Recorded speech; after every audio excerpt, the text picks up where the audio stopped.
State Bank of India has inked a 100 million euros line of credit with AFD at GIFT City, Gandhinagar, to scale up green financing in India. The funds will back climate change mitigation and adaptation initiatives, aligning with SBI's goal of boosting its green lending to 7.5 to 10% of domestic advances by 2030, while tapping into AFD's global ESG and project structuring expertise.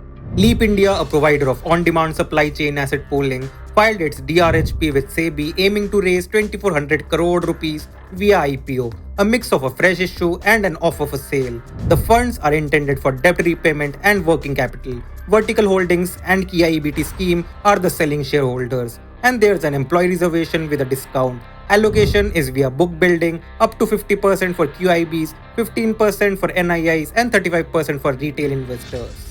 Indian Oil Corporation plans to invest 1.66 lakh crores over the next 5 years to expand refining and fuel marketing operations, while also pushing into petrochemicals, natural gas, and renewables. It aims to scale refining capacity from 80.75 to 98.4 MTPA by 2028 and expand its pipeline network to 22,000 kilometers across 21 projects. Petrochemicals capacity will rise from 4.3 to 13 MTPA by 2030, and renewable energy capacity will grow from 1 gigawatt to 18 gigawatts, with an additional 2.5 lakh crores targeted for green energy and net zero goals by 2046.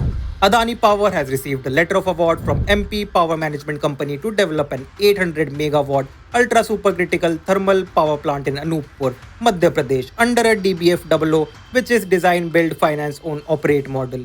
The investment is 10,500 crores and the project is expected to be commissioned within 54 months. The tariff agreed is 5.838 per unit. This is the firm's fourth major power order in a year.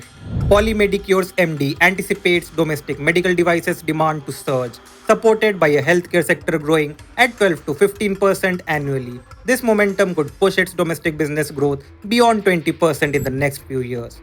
For more such updates, do subscribe.